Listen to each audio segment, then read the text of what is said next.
Should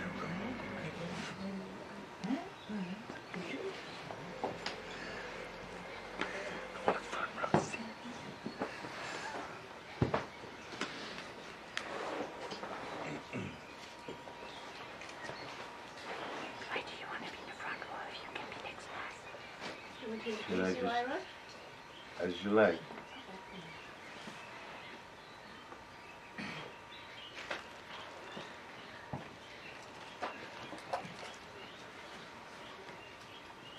So, welcome back everybody. Welcome visitors to the Shala. Make sure you come close, so if you want to come close, you're welcome. You don't have to be at the back. Girls over there. Please come in. There's a wall space by the side if you want to have a wall. Bring your props, bring your playthings. There's a space here, Agnes. Closer the better. Closer the better. There's a space here, Agnes.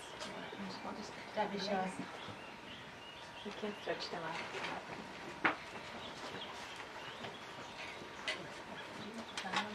No, I think it's fine.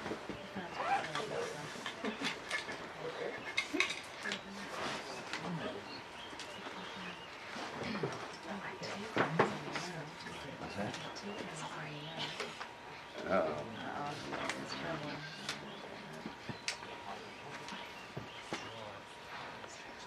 So welcome back, and so Ira's going to continue his talks and connect it more to practical. Thank you. Over to you, sir. Okay. Ira.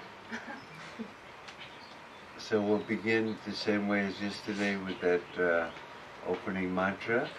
I'll just recite it. If you know, you can join in. And that's Om.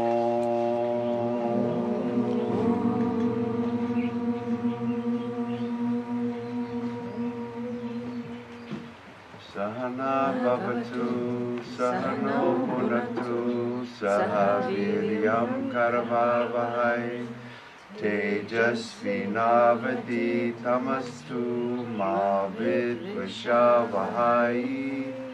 Om Shanti Shanti Shanti.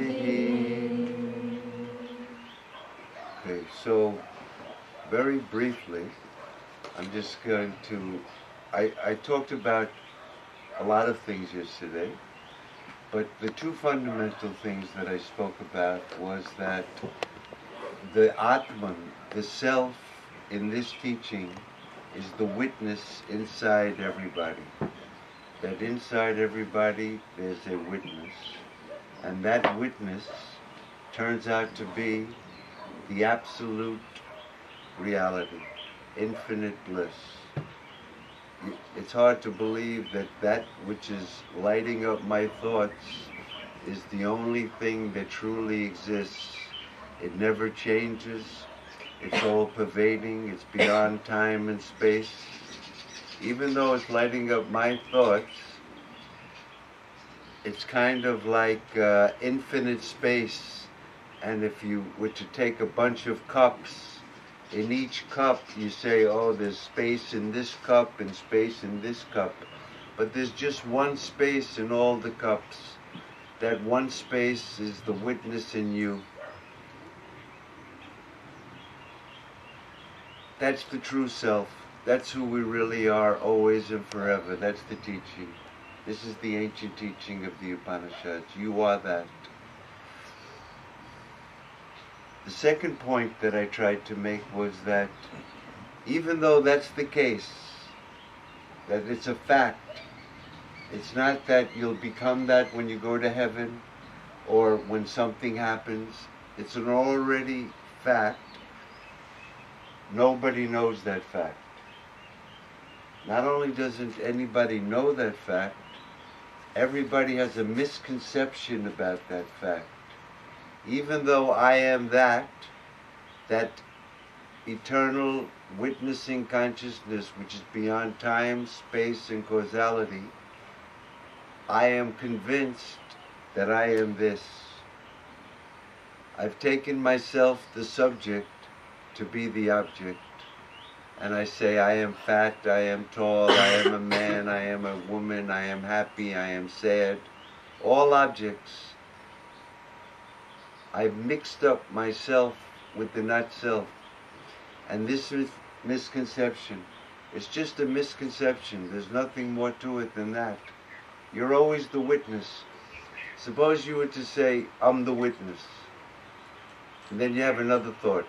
I'm not the witness. I believe in the witness. I don't believe in the witness.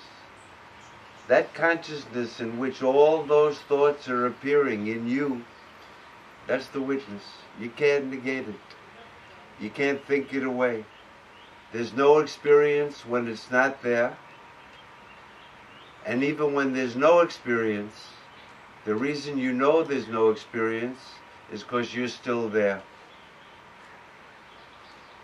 That's the self. We mix them up. That mixing up is called avidya, ignorance. The whole purpose of this teaching is just to remove that ignorance. So these are the two fundamental points. If you don't understand this, then the rest of the Upanishadic philosophy is almost you can't understand it. Once you know that the self is the witness of my own thoughts, including this I thought, this ego, that I think I'm so identified with this I that I can't imagine myself as being anything other than that. But the witness, there is a witness in you that even knows this I thought. That I thought is not always there, and it's always changing. I am fair, I am dark, I am happy, I am sad, I am sitting, I am walking, I'm in pain, I'm not in pain. I. This I, it's changing. How do you know it's changing? Because it's an object to you. In deep sleep, the ego is totally different. You can be, now a new ego is appearing. You're still the witness. And in deep sleep, there's no ego. So the ego is changing, it can't be you. But we identify with this I thought. That's the whole samsara, that's the whole cause of suffering, nothing other than a misconception. So, let me say something about the witness a little bit more, which is that this witness, because it never changes, it's not in time, it can't change, it has no parts, it can't modify itself in any way, it's eternally the same. That witness is the only reality in Vedanta. You are that which is all that ever was. Right now, you are all that is, and you are all that will ever be. There's only one reality without a second. What you call this world is you.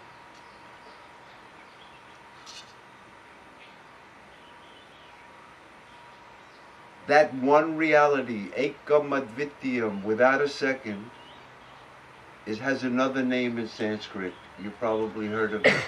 It's called Brahman. Brahman in Sanskrit means the absolute non-dual reality.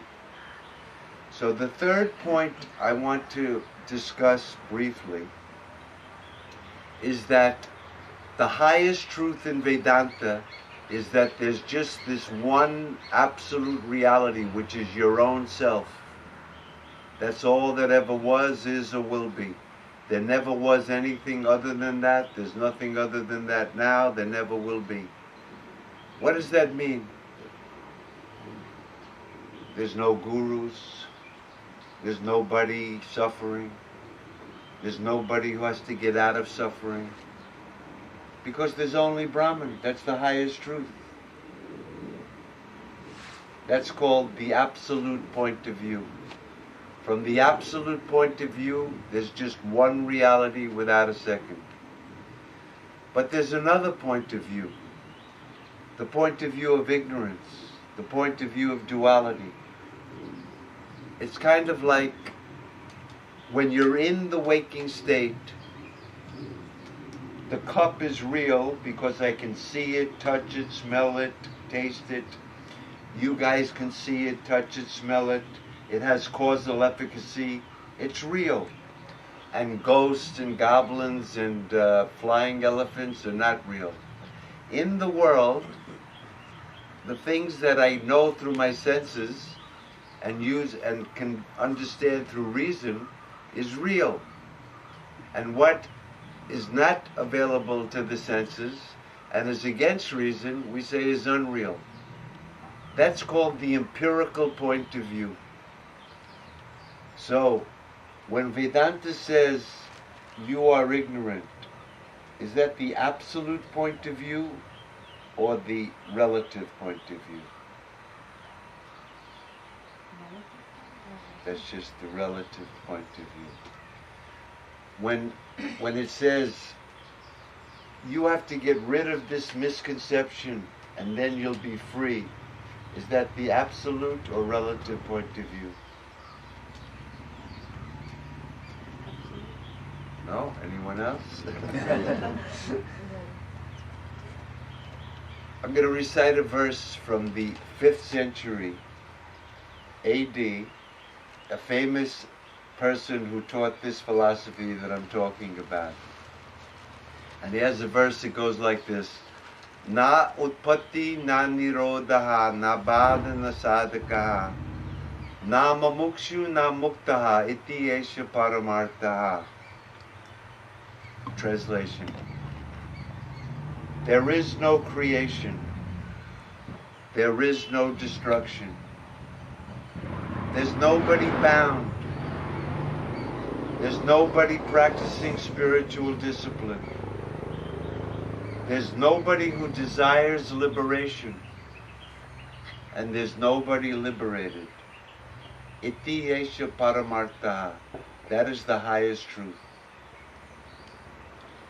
This whole thing that I've been talking to you about, you guys don't know yourself, I don't know myself, I've identified with this thing and I'm suffering. None of that is the highest truth. That Brahman, the self, which is the absolute reality, is so non-dual that in it there's no duality whatsoever of somebody bound, somebody has to find a guru, somebody has to get liberated. In that absolute truth, none of that exists at all. There's actually 3 definitions in Advaita Vedanta, non-dual Vedanta, that describe the nature of this absolute reality. It's na sajati beda, na vijati beda, na svagati beda. And what that means is this. Let's make believe the self or Brahman, that absolute reality is like one big orange. Yeah? That's the only reality, that's Brahman.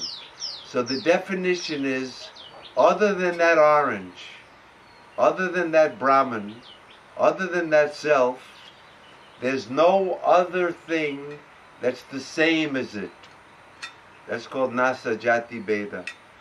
Other than that reality, there's no other reality that's the same as it. That means there's not 2 Brahmans. The second definition is that other than that reality, there's no other reality that's different from it. Like an apple or a pear. Other than that Atman, your true self, there's no other thing that's different from it. And the third definition is Nasvagati Beda. Within that reality itself, not outside of it, within that one reality, within it, there's no multiplicity. There's no duality in it, and there's nothing outside of it, either the same as it or different from it. That's called Advaita, non-duality, radical non-duality. That's the self. That's the meaning of the non-dual self in Vedanta.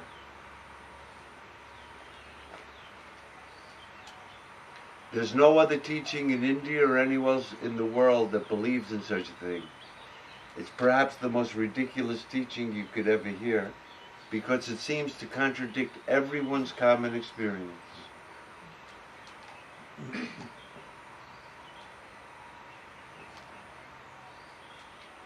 And unless you study Vedanta, it has to appear to you as something not even to be taken seriously. There's no world, there's nobody suffering, nobody who wants to put an end to their suffering.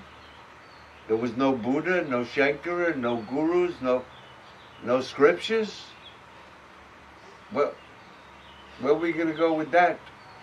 What's the benefit of any of that? How am I going to get any benefit from that? I don't even exist. What's the benefit? This is a side joke. Somebody once went to my teacher and said, Swamiji, what's the benefit of all of this? If everything is just one, how am I going to get any benefit from it? What's the benefit? So this Swamiji said to the guy, well, perhaps there's just one benefit. What's that, Swamiji? You finally get rid of the guy that keeps asking, what's the benefit? We always want some benefit. That's the suffering, wanting a benefit. Vedanta gets rid of that. You are that doesn't want any benefit. You don't need any benefit. Tattvamasi. So anyway, the empirical point of view, as long as we're in ignorance, I am this. That's where Vedanta begins, in ignorance. It wants to teach us the absolute, but it has to begin in ignorance. It has to begin in duality. The teachings in duality, the idea that I'm going to get the teaching, and I'm in ignorance, and I'll get the knowledge, and that will remove my ignorance. All of that is only in ignorance. So when we're reading these type of texts, and we hear that you have to get a teacher, or that you're suffering because you don't know the self, you have to realize the self, you should know, this is from not the highest point of view. This is the relative point of view, the empirical point of view. This distinction between the empirical and the absolute, it's important to at least appreciate, so that we don't get mixed up, because if the empirical point of view and the absolute are mixed up, then the whole teaching becomes contradictory. So I just wanted to mention that third point. That absolute, there's no duality in it at all. But from this point of view, you guys came here, you're studying yoga, you want to master it and have a life, you're going back. It's all real. It's just like in a dream. As long as you're in the dream, it's real. Until you wake up, it's waking. If you're thirsty in the dream, you got to find some dream water. And when you find it and you take a drink, you know what? It quenches your dream thirst. It's all real. But the moment you wake up, then you realize, it was only a dream. None of it was real. The only thing that was real in that whole thing was me. Because I was the light that lit up that whole appearance. But in the dream, it's all real. So here, we're in the dream.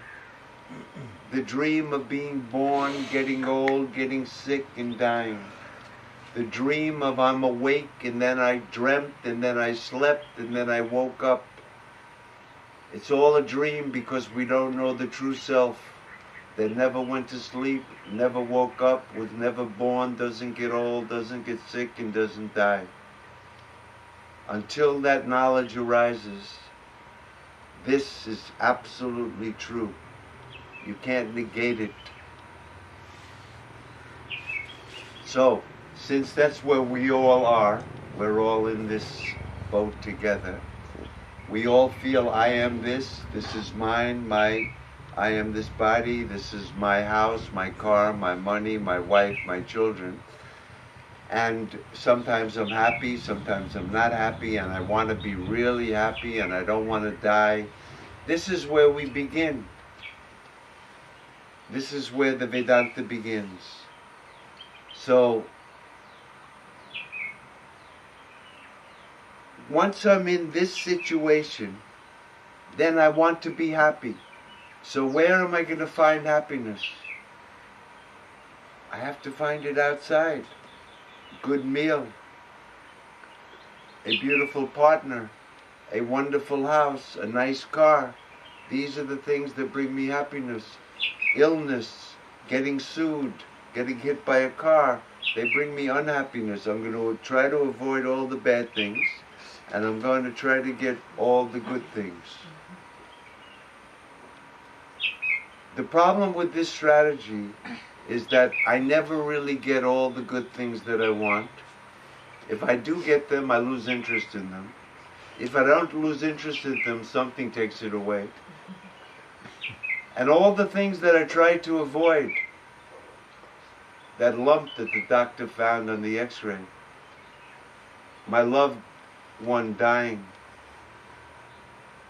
going bankrupt, all the things I try to avoid, they're unavoidable. So, it's from that point of view. I want to be happy, I want to be free, and I don't want to die. So, from that point of view, we go to a teacher, all in duality. And the teacher says, you're only suffering because you don't know yourself. You've made a mistake. Examine your experience right here and now and see, are you really this body, mind, senses, and ego?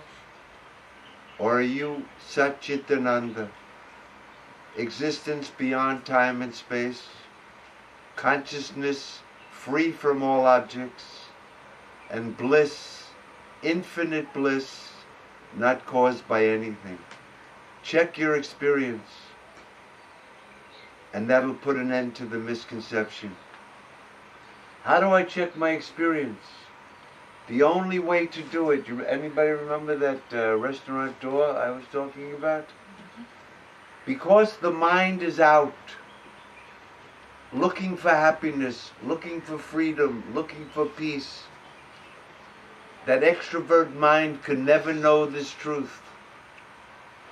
So what's required is to take that mind and to introvert it. This is the practical approach. The whole problem's in the mind that's filled with desire to enjoy the outside things. Greed, hatred, jealousy, all of these defects that our minds are filled with, the mind has to become purified. That's the whole spiritual practice, really, is to purify the mind, to make it capable so that we can understand, I am that. As long as the mind is extrovert, in 1,000,000 years you can never know, I am that. Shivoham, Shivoham. Chitananda Rupa, Shivoham, Shivoham. I am that conscious bliss, I am Shiva, I am Shiva. As long as the mind is out. So the whole sadhana, the whole spiritual practice is to lose interest in these things, realizing that they can't possibly bring me what I really want. And the mind has to turn away from that and become introverted, at least for some time. This turning back of the mind is the spiritual journey, leaving all of the other stuff behind and turning away from it. This is the spiritual journey, the inner journey. Beating the path back to our inner self, that self which is the most in, the most pure, the most subtle. Our minds have to become in and pure and extremely subtle. A gross mind filled with desires and hopes and fears and grief can never know this truth. You can say, Tattvamasi, Tattvamasi, Tattvamasi, and he says, let's get lunch. It means nothing. It's like singing to the deaf. Because that self is the most in, the most pure, the most subtle, our minds have to be made like the self. They have to become introvert. They have to become pure. What do I mean by pure? I don't mean by a pure mind we shouldn't think any dirty thoughts or anything like that. It doesn't mean, oh, when the mind is on the world, that's called an impure mind. Nothing more. It's the monkey mind. It's there. It's there. Krishna says, Ananta Shaka, infinitely branched. Once the mind is out, it's here and there, this like, this dislike, this hope, this fear, endless. That's called an impure mind. When the mind turns back to that witnessing consciousness that's in you, that thing never changes. So when the mind is riveted on that, when it turns to that, when it wants to join with that, that's called yoga. That's the meaning of yoga. That's the practical aspect of Advaita Vedanta. That our minds have to become purified. And once it's purified and introvert and subtle enough, when you hear the teaching, you are that.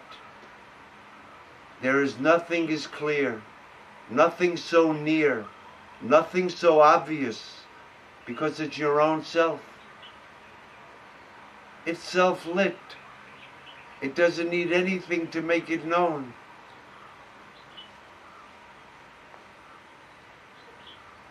That's called yoga. The word yoga means to join. Yujite, the root for yoga is yuj. Joining your mind to that is yoga. That's the spiritual journey. The yogic journey, the spiritual. It's a very lonely journey. This spiritual journey, I'm sorry to tell everybody, you can't bring your friends. You can't bring a suitcase. You can't bring your money, your house. You have to turn away from it all. And at the end of the journey, even this I, you'll have to give him up too. We make this journey alone. Nobody can come with you. The teacher can point you in the direction, but you have to go there. You have to see it for yourself.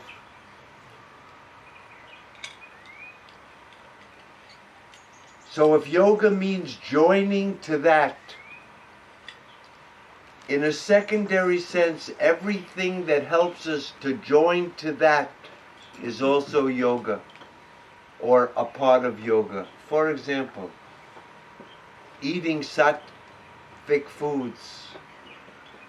The word sattvic foods means pure foods. Everybody know about sattva, rajas, and tamas?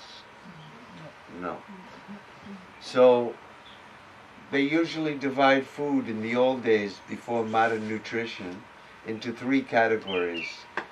Tamasic food, that's dirty, rotten meat, and things like this was called tamas. When you eat it, it makes the mind either filled with passion or dull.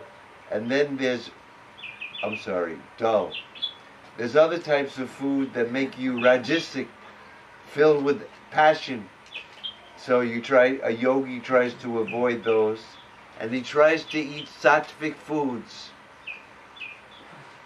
The diet is very important. In the Gita, Krishna says to Arjuna, yoga, methinks, is not for one who eats too much, nor for one who doesn't eat at all. Eating but little, sleeping but little, this is the way of yoga, Arjuna. There's a passage there like that. So our diet becomes important. In order to do yoga properly, to turn that mind in, this body that we're so identified with should not become a problem for us. We should keep the body healthy. This is where asana is a wonderful thing to keep the body. Because if your knee is hurting or your back is hurting, you know where the mind goes? It's not going to go to the witness. It'll go right to the knee. Right to, if you have a bellyache, don't talk to me about the witness. I got to get some medicine.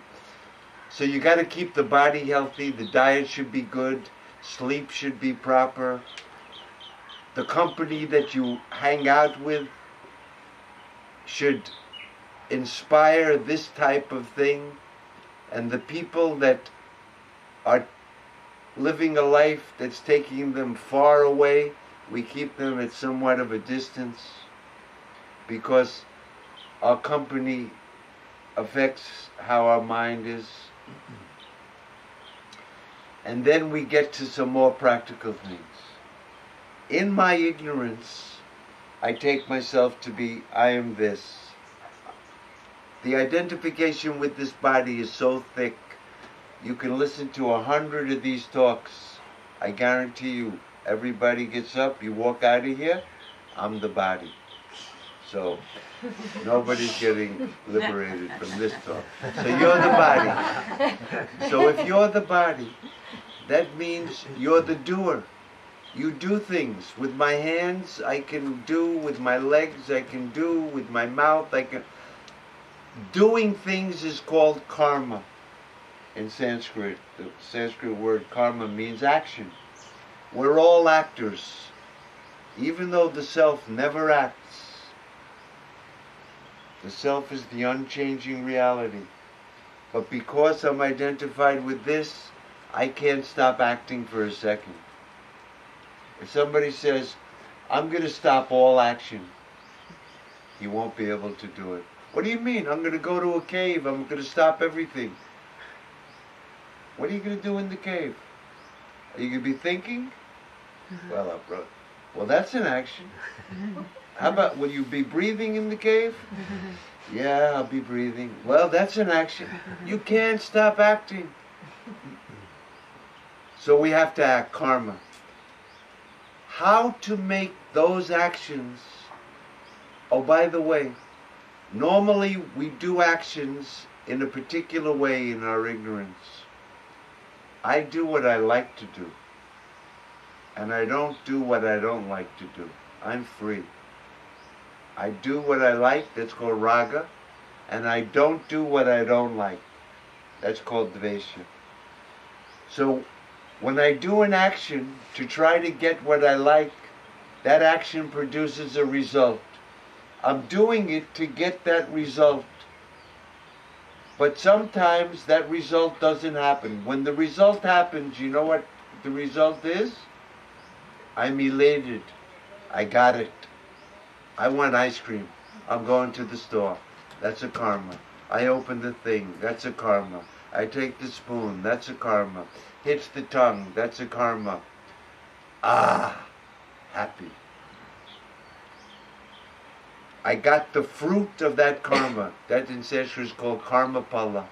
The fruit of the action. But suppose I went to the store, I bought the thing, I opened it up, and the ice cream turned sour. And now, I don't know if that's, yeah, it was out in the sun, so, and now I go, I did all the actions, but the result was, So this is called Sukhi Dukhi Samsari. Sometimes happy, sometimes sad. The fruits of our actions, we never know if we're going to get them or not. And if they come, they make us happy. If what we don't, they make us sad. We're bound by the karma. It's called the bondage of karma. So there's a sadhana that's taught in the Bhagavad Gita, in Vedanta, to teach us how can we make this, since I can't stop doing actions for a second, is there a way to do actions that it won't bind me and it'll actually become a sadhana, it'll become a means to join with that Supreme Being. When I do actions like that, does anybody know what that's called? Nobody? Has anyone ever heard of karma yoga? You probably do it here in the kitchen. Karma yoga means I'm going to do all of those actions. Whatever I do, I'm going to do it with a different attitude. I don't care what the result is. The result's going to come. I don't care. I have dispassion towards the fruit of the action. I'm going to perform it with an attitude. I'm doing everything that I do as an offering to that Supreme Being. I'm a limited person now. That Supreme Being, the witness, is Krishna. That's who Krishna is, by the way. That's who Krishna says he is. He says, Aham Atma Gudakesha Sarva Bhuteshu. I am the self in all beings. Krishna is yourself, and yourself, that's Krishna. But in our ignorance, we take ourselves to be a limited jiva, a limited individual living being. And when I'm like that, then Krishna is the Supreme Being, different from me. And I'm going to do all of my actions as an offering to that. And I don't care. Let Krishna take care of the fruit. When actions are performed like that, we become freed. The mind becomes purified. No longer sukhi dukhi. Because whatever, happy and sad. Because whatever the fruit is, I'm unconcerned. I've done it for him. He's taken it, and so it's his fruit. Does anybody know what the word prasad is? Anybody know prasad? Has anybody gone to a Hindu temple? When you go to a Hindu temple, they usually do some offering, and then they offer some food to the deity, or some candy, or some sweets. Then they take those sweets and they walk around, and you put out your hand like this, and they dump something in your hand. Sound familiar?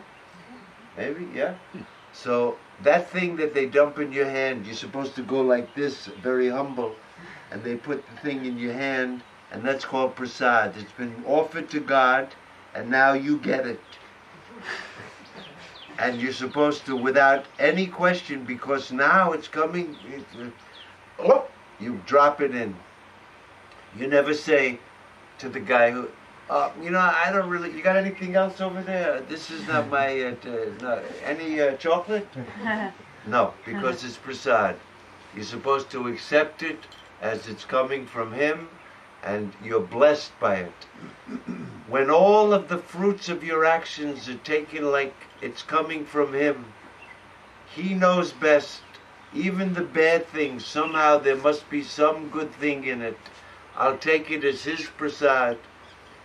I do the action for him, and whatever that fruit is, also, everything comes from him. He's the one from which the whole universe comes, from which all the laws of nature have come. So everything that's coming, according to the laws of nature, ultimately come from him. That attitude is called karma yoga. You've now yoked the actions to that. What's Dhyana yoga? If you could set apart a period of time in your life and sit quietly in some place, and for a short period, instead of letting the mind run wild, you take it and you, with great effort, you try to pull it in and turn it towards that. That's called meditation. But that type of meditation is called dhyana. See, I can meditate on a beautiful girl all day. I can meditate on money. That's meditation. But when the meditation is joined to that thing, then it's called yoga. Karma, joined to that, is karma yoga. When meditation is joined to that, it becomes dhyana yoga. And perhaps the greatest and the hardest and the most sublime and the culmination of all sadhana is what's called Bhakti yoga. Bhakti yoga. What does the word bhakti mean? Devotion. Devotion, yeah? But I'm devoted to my children. Is that bhakti? I'm devoted to my wife. Is that bhakti? That's love. We call that, I love my children, I love my wife, I love my house, I love my bank account. But that's not bhakti. When love is turned to God, that love is then called bhakti. When you join the love to that inner witness, that Krishna, that Shiva, that Vishnu, all those words is nothing but the witness. You could call it anything. It really has no name, but we call it Krishna. Krishna says, Kshetrajna chapi ma vidi sarva kshetreshu. I am the witness in all beings, Arjuna. That's Krishna. If we don't know that, then we just call him the Supreme Being. And we have to fall in love with him. The Gita says, with all our heart, with all our soul, and with all our might. I think they say that in the Bible too. Love thy God with all thy soul, with all thy heart, and with all thy might. And love thy neighbor as thyself, the Christian golden rule. So here, that's what we need. We need to fall in love with that. It has to become something that we want and we think about, devoted to that great devotion, that the mind has to want that and want to join with that, like we want to join with a lover. You want to join with that, the eternal lover that gives us infinite bliss, not just momentary.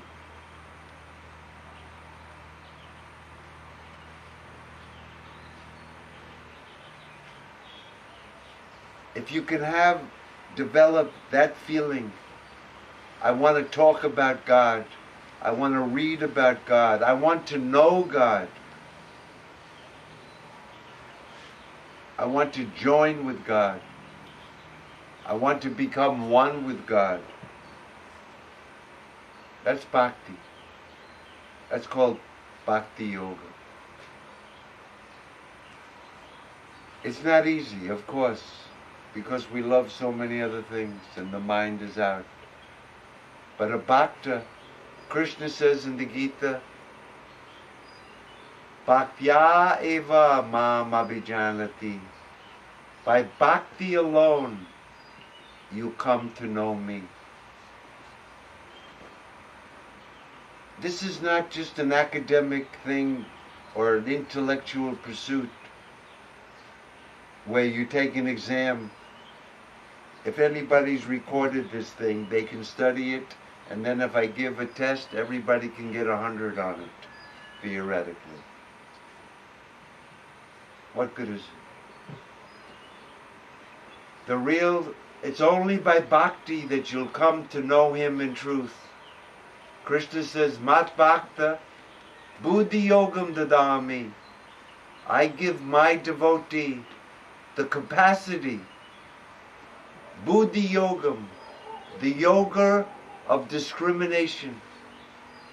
I give him the capacity. It's me, Paramatma, the Supreme Self. I give my devotee. He gets my grace. How do you get, when you turn to Paramatma, that inner witnessing consciousness, the Supreme Lord? Why is he called the Supreme Lord? I thought you said Vedanta is not theology. What's this Supreme Lord business? And surrendering to him.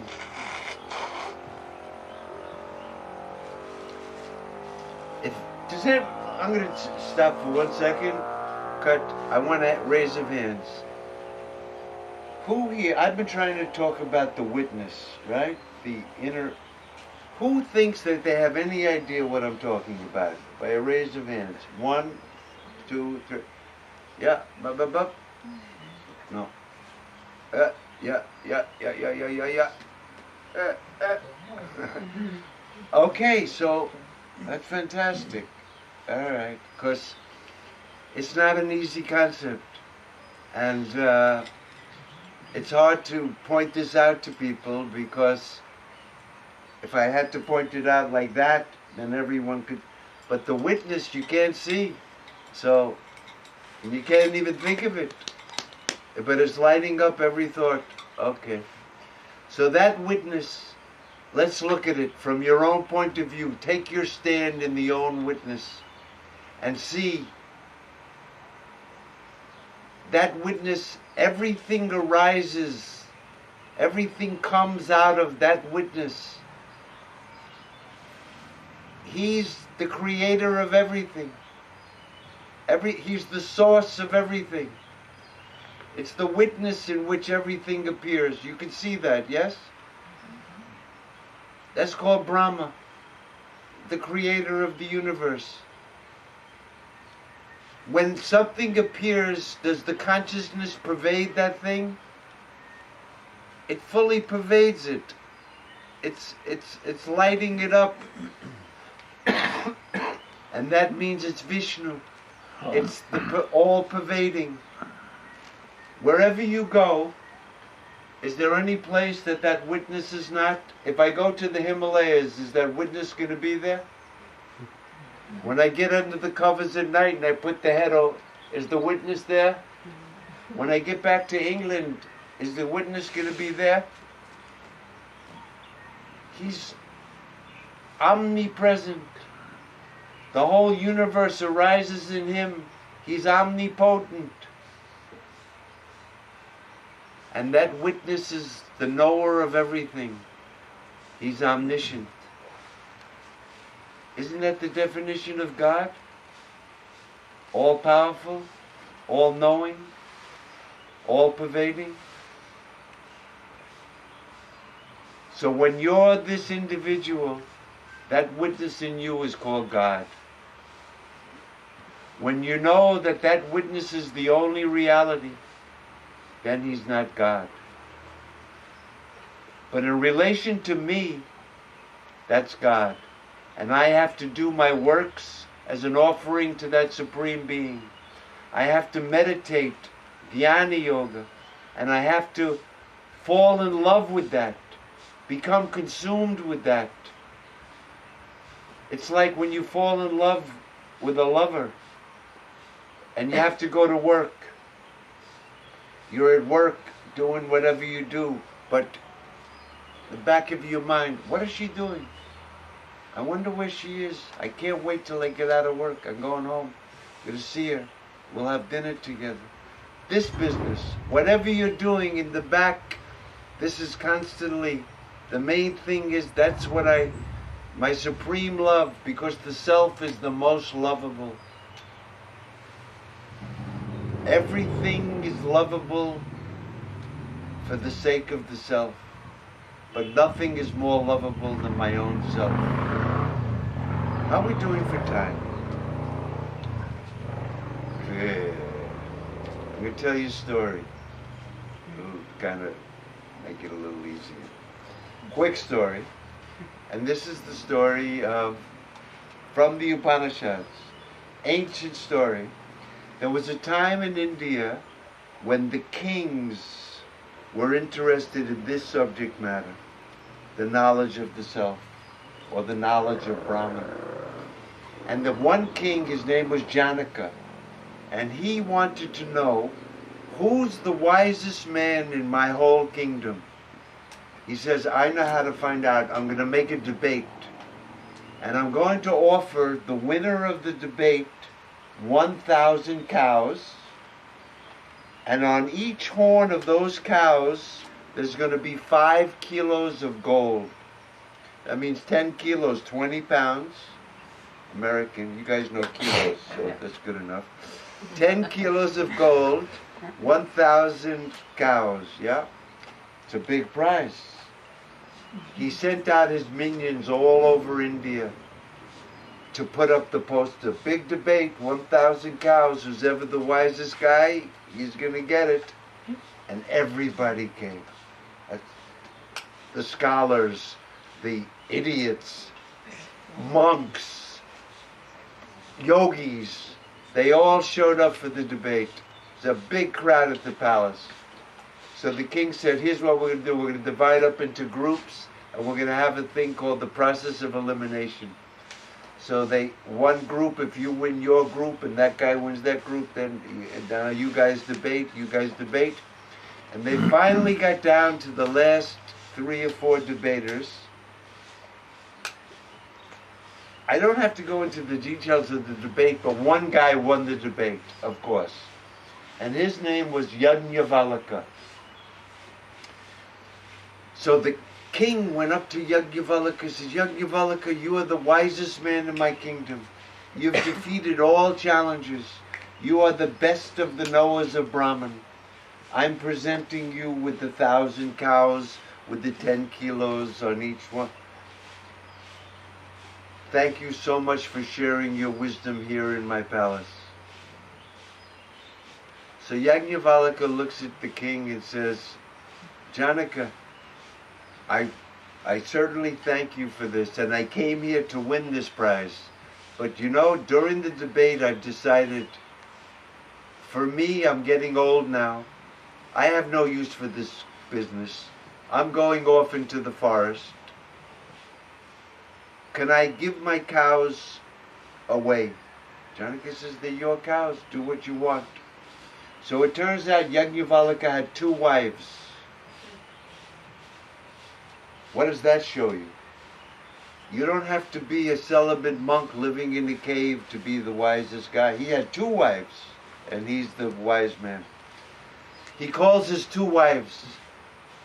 One wife was called Katyayana, and the other was called Maitreyi. He says, Katyayana, Maitreyi, please come. Katyayana, I'm giving you 500 cows with all that gold. Katyayana looks at Yajnavalkya and says, my dearest husband, you're so generous. You've taken care of me. I'll be fine now. I wish you well in the forest. I hope that you get whatever you want. Fine. He turns to his other wife, Maitreyi. He says, Maitreyi, I'm giving you 500 cows with all that gold. Maitreyi looks at him and says, Yajnavalkya, before I accept these 500 cows, I want to ask you one question. What's that, Maitreyi? If I take these 500 cows with all that gold, will I become immortal? So Yajnavalkya turns to him and says, Maitreyi, you'll have a beautiful house. You're going to have servants. You'll eat what you want. You'll have the most comfortable life. Yajnavalkya, I asked you a question. What's that? Will I become immortal? Maitreyi, I'm sorry to tell you that even with those cows, you won't become immortal. So Maitreya looks at him, says, then keep your cows. I want immortality. And Yajnavalkya looked at her and said, Maitreya, you were always dear to me, but today you're dearer to me than ever before. Come, sit by me. I will give you immortality. So he begins the teaching, and he says in the very beginning, he says, to bring out the point, he says, Maitreya, the wife is dear not for the sake of the self, but because it's my wife. The husband is dear not for the sake of the husband, because it's my husband. The children are dear not for the sake of the children, but because they're my children. The money is dear not for the sake of the money, it's because it's my money. Everything is dear for the sake of the self. The self is the most beloved. That self, drashtavya, mantavya, nidityastavya, that self has to be seen. It has to be heard about. It has to be reflected on. It has to be contemplated on. I'm not going to tell you how he showed that that self, which is the most lovable, is the immortal reality. But he did it in a way that's similar that I've told you yesterday and today, that Maitreya, you're the witness. That witness which is the most lovable, that's the self that has to be known. At the end of the teaching, it ends just with the short sentence, Yajnavalkya, you bestowed upon me immortality. That's the end of it. It ends like that. So the self is the most lovable. We have to fall in love with that true self inside of us. That's called Bhakti Yoga. These are the practical things. The Bhagavad Gita is the Boy Scout handbook. It's the practical. The Upanishads are just like that, little stories of gurus and students. But if you want to know the practical life, what we have to do, then the Bhagavad Gita is the best Advaita text from a practical point of view. It teaches us Karma Yoga, it teaches us Bhakti Yoga, and it teaches us Dhyana Yoga. The three yogas that in the end culminate in that we can understand the teaching of the Upanishad, I am that. That's the practical aspect. Doing asanas is merely just one small part of it. It's an important part because you have to keep the body healthy. But we shouldn't think that that's the whole of yoga, because the true deeper meaning of yoga is to join with that witness and become one with it. Anything that helps us with that is called yoga in a secondary sense. And I think that's sufficient for today. I'm going to leave 5 minutes for questions. So if anyone has any questions from yesterday's talk or today's talk, we can discuss it. Yes. I have a question. Why duality exists? Even if it's not real, why is it there? What's not the benefit, but the purpose of it? Why does it... Did everyone hear the question? No. If there's just one reality without a second, then why does duality even exist?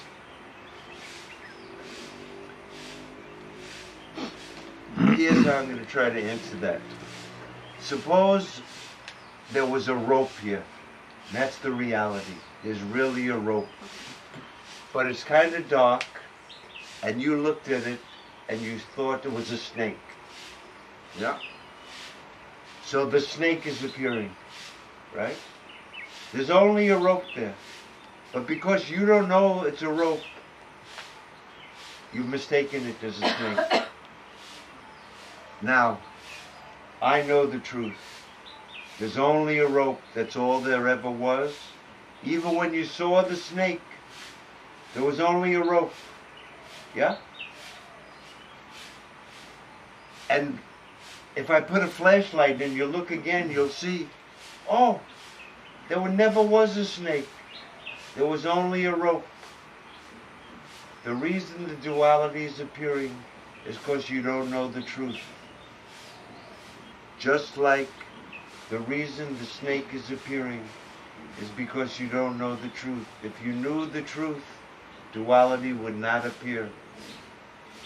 It's because the unknown self is said to be the cause of duality.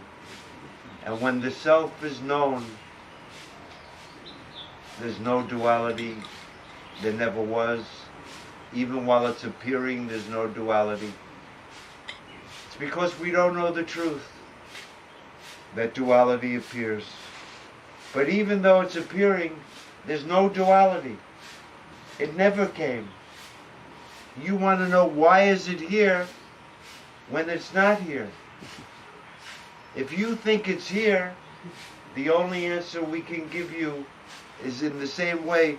Why did the snake appear? It's because you don't know that there's a rope there. That's the only answer. But it's a little different in this case because the answer I'm giving you is it's because of your ignorance that duality appears. But when you know the truth, you'll also have realized there never was any ignorance and there never was any duality. You say there's duality, we say there's ignorance. Because you can easily ask me the same question, then why is there ignorance? Why is there a part that doesn't know itself? And why? There never was. In other words, the absolute point of view is nobody, there's no ignorance of the self, there's no duality. But the relative point of view, where you think there's duality, yeah?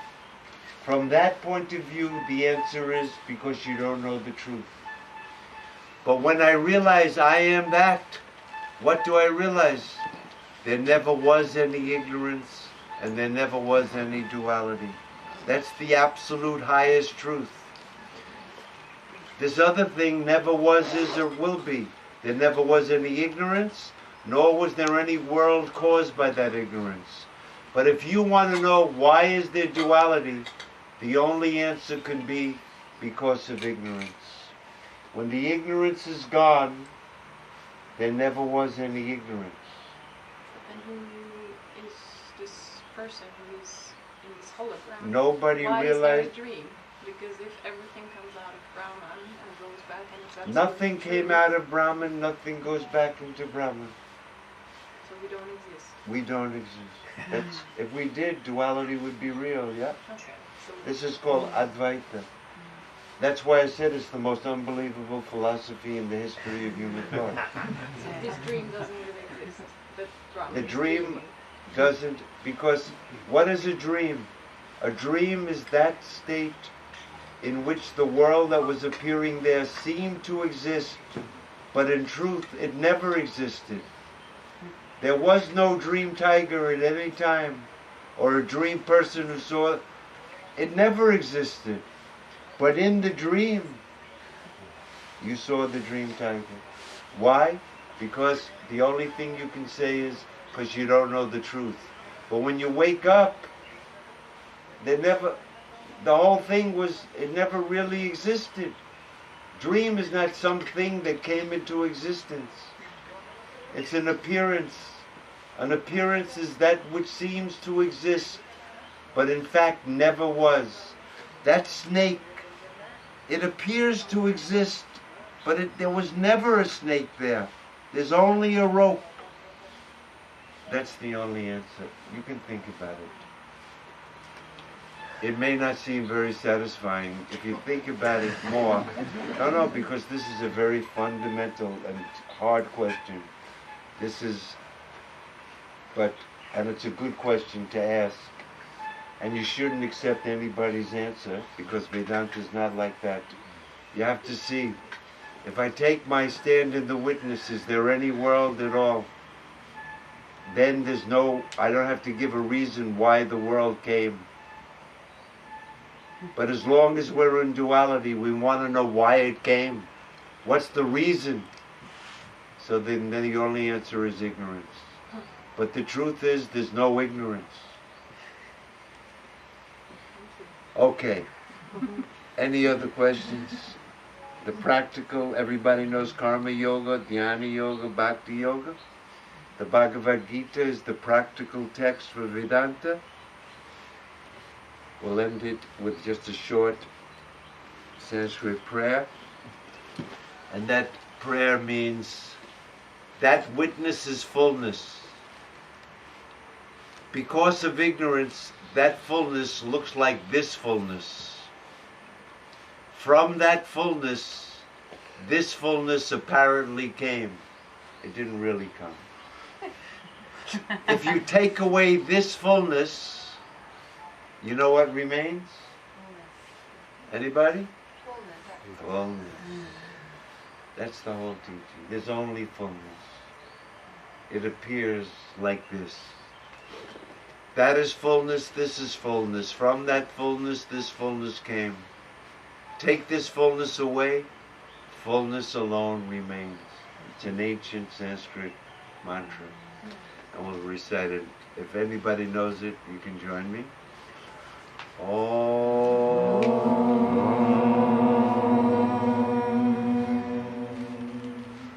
Purnamada Purnamidam Purnat Purnamudachyate Purnasya Purnamadaya Purnameva Vashishyate. Om Shanti Shanti Shanti. Thanks for the opportunity, for allowing me to talk, Ellen and crew. Next year, right here. Okay.